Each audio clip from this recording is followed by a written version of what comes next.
você abriria a mão dos seus sonhos, seus projetos, as suas escolhas de vida para poder viver algo que alguém projetou ou programou para você? É sobre isso que vamos falar hoje. Olá, meu nome é Michelle, você está no canal Livros Úteis e Fúteis. Seja bem-vindo por aqui. Se você ainda não é inscrito, vem aqui, se inscreve, aciona o sininho para receber notificação de vídeo novo toda vez que pintar por aqui. Se você se interessar por esse livro que eu vou trazer aqui hoje, eu vou deixar o link de compra dele aqui embaixo na descrição do vídeo. O livro de hoje é A Noviça, da autora Patrícia Vitorini. É uma autora brasileira, é um livro que eu acabei de ler e ele traz muitos questionamentos que a gente deve trazer sim para o nosso dia a dia. Esse livro é da editora Coerência, ele tem só 187 páginas, a diagramação dele é muito boa, conforme eu vou mostrar aqui para vocês. E o ano que começa se passando esse livro é o ano de 1963. Essa data é muito importante para você poder começar a ler esse livro, entendendo toda a narrativa que a autora quis colocar, para vocês terem uma noção de como eram os costumes, as ações e as reações dessa época. Aqui a nossa protagonista ela tem 6 anos de idade e ela vive uma infância triste, solitária, porque os pais moram numa fazenda no interior de Eldorado, São Paulo. E essas fazendas ficam distantes uma da outra. Então ela não conhece, não tem nenhuma criança mais ou menos da idade dela para ela brincar. Ela vai, brinca sozinha, anda de bicicleta, cai, levanta e até que chega um dia em que ela conhece o nosso mocinho da história, que tem 8 anos, ele é 2 anos mais velho que ela. No início ele fica mais contido, mais retraído, com medo da amizade, mas pela persistência dela, por ela ser muito carismática, tagarela, eles acabam iniciando uma linda amizade. Eles brincam junto. A inocência da criança é uma coisa muito linda, eles brincam sem maldade, sem malícia.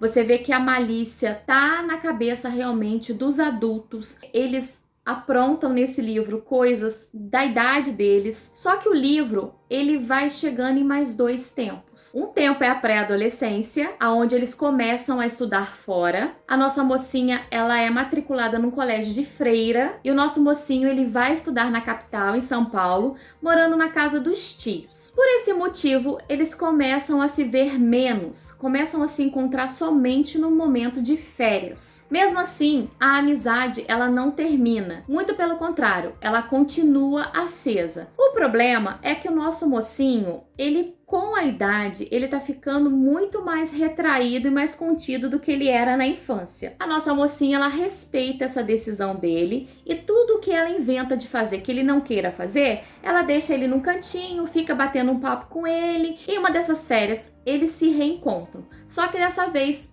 o primo dele veio junto. E aí acontece algo em que a reação de um deles vai provocar uma estranheza, um espanto no outro. E vai simplesmente cortar esse laço da amizade entre os dois. Bruscamente. Depois desse episódio que acontece, cada um vai seguir o seu caminho. E é por aqui que eu paro de falar sobre o livro, porque senão eu vou dar um spoiler. O que eu posso dizer é que esse livro traz pra gente sim uma reflexão sobre o nosso cotidiano, faz a gente pensar como era naquela época, como é hoje em dia. Você reflete também na leitura desse livro sobre como as pessoas eram manipuladas com a vontade dos pais para seguirem sim uma vida de acordo com os padrões estabelecidos da época, que os pais achavam necessários, que era para ser vivido.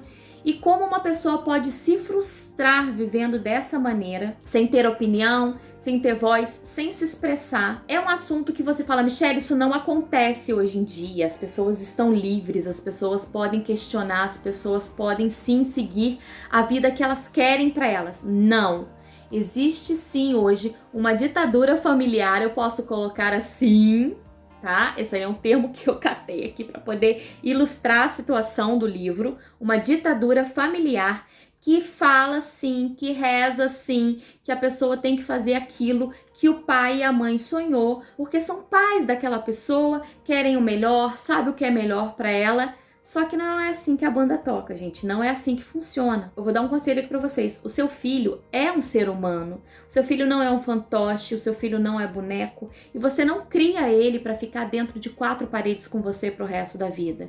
Ele vai ter que bater asa, vai ter que voar. Então, assim, para pra refletir um pouquinho até onde você tá influenciando na vida de um filho. E eu não tô colocando esse vídeo aqui pra poder criar uma rebelião do filho sair batendo o pé, falando, pai, agora que não sei o que. Não. Deve se respeitar sim, porém, para você pensar, você quer que o seu filho viva o sonho dele ou você tá querendo que ele viva o seu sonho dentro da vida dele? Isso é algo muito valioso de ser pensado, é algo que precisa ser debatido e discutido, porque é a vida de um ser humano que está em jogo. Esse livro traz esses temas, esse livro vai te fazer refletir, pensar. Se você ver alguma pessoa que estiver sofrendo um abuso desse e tal, você não deve julgar, porque você não sabe como foi a criação dela, como são os pais, se eles são omissos, se eles são manipuladores. É um livro muito bom, que traz debates importantes sim. Dava até para fazer uma live discutindo sobre ele.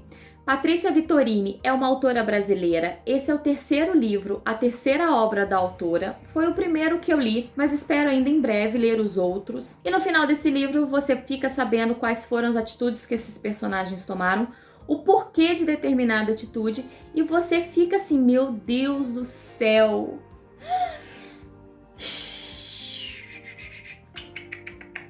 Não vou falar mais nada sobre esse livro. O que eu posso acrescentar aqui para vocês é que leiam, vale muito a pena, principalmente para quem gosta de um drama, de romance, histórias que se passam em fazendas, namoros de infância. Eu lembrei até muito, quando eu li esse livro, de 1000 Beijos de Garoto. O iniciozinho dele, assim, a história inicial, toda a amizade de infância lembra muito esse livro. Então eu creio que se você gostou de 1000 Beijos de Garoto, você vai gostar de A Noviça também. São histórias que se passam em tempos diferentes. Isso deixa a história um pouco mais gostosa. Essa é a nossa resenha de hoje. Eu espero muito que vocês tenham gostado. Vou deixar aqui na descrição do vídeo o link de compra para você poder estar indo lá adquirir. É uma leitura que vai te dar muito prazer, vai trazer muitas reflexões sim, e sem contar que é uma autora brasileira e a gente precisa estar incentivando sim o mercado literário nacional. Não esqueça de deixar um like, de se inscrever no canal se você não for inscrito, compartilhe esse vídeo com seus amigos que gostam de leituras nacionais. Muito obrigada pela companhia de vocês e até um próximo vídeo. Tchau!